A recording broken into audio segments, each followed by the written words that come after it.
Mga ka-farmers, mga idol, tayo po ngayon ay nag-harvest ng broccoli.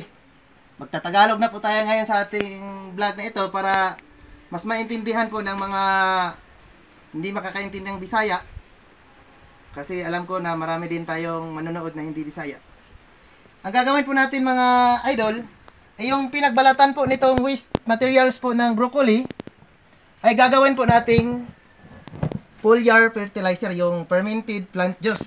Gagamit po tayo ng molasses. Ito. Lalagyan syempre. Ito po yung gagawin nating ano niya. Ang gagawin po natin ito mga idol. Lagay lang po natin dito sa sisidlan. Ito. Siguro mga 1 kilo po ito. Lagyan natin ganyan. Napakasimpleng gawin lang po nito. At ito po ay napaka-epektibo sapagkat nasubukan natin ito doon sa tanim natin. Lalakas po yung mga pananim natin, yung immune system niya, hindi madaling makapitan ng mga sakit. Ang gagawin lang po natin, sa 1 kilong halaman na chop na, lalagyan lang din po natin ng mga 1 kilong molasses. Yan.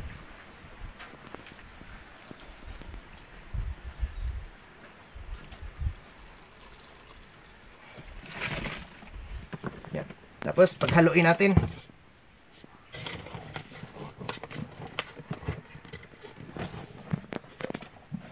Ito na po. Ibuburo lang po natin ito pagkalipas ng mga 10 araw o mas mahigit pa. Kukunin natin yung katas nito at saka yun na yung gagamitin natin pang spray sa ating mga halaman. Ito po ay mainam sa mga yung naka pot lang na gulay natin sa backyard lang, na yung pang sariling ano lang natin gamit. Ito po ay mas mainam na gamitin kasi ito po ay ano, pure organic. At saka yun lang po mga idol sa ating mga viewers dyan. Sana po ay may natutunan po kayo ngayon. Maraming salamat at magandang buhay. Ug iyayay.